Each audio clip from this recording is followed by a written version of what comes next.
आज आमर गुरु हरिहरानंद गिरींकर 100तम स्मृति आज स्वर्गाभरण दिवस। से जड़े बहुत भल गुरु थे, समाजसेवी थे, त्यागी थे, परोपकारी थे, पिला पाठ पढ़ाई स्वच्छता भी सब कम करुले।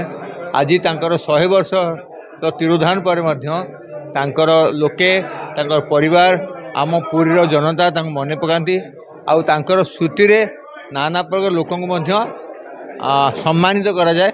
गोटे बड़ जिनस आम आमर ग्रांडफादर भूली जाऊे किंतु आम पुरीवासी परिवारवासी भूल ना। तेणु यही महापुरुषों जदि जीवनी को आम पिला कहवा जीवन में किसी उपकृत हे से पिला माने सेवा त्याग स्वच्छता परिवेश किसी चिंता करेंगे। तेणु आम समस्त ये परिस्थिति ये व्यवस्था ये सभा बहुत उपादेय। जय जगन्नाथ।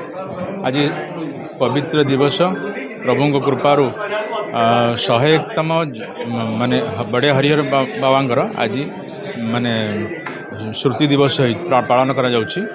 सब सेवायत माने वरिष्ठ सेवायत मानक संगीतज्ञ आ विशेष कलाकार मानक क्रीड़ाविद मानक उत्साहित करने सम्मानित करागला।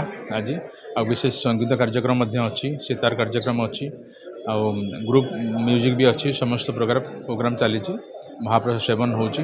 जगन्नाथ सेवक मैंने उपस्थित रही कार्यक्रम को परिचालन कर परिवार परिचालन कर जगन्नाथ स्वामी समस्त मंगल ग्रंथ ये कामना कर आज ये पवित्र दिवस ये कामना कर। धन्यवाद। जय जगन्नाथ।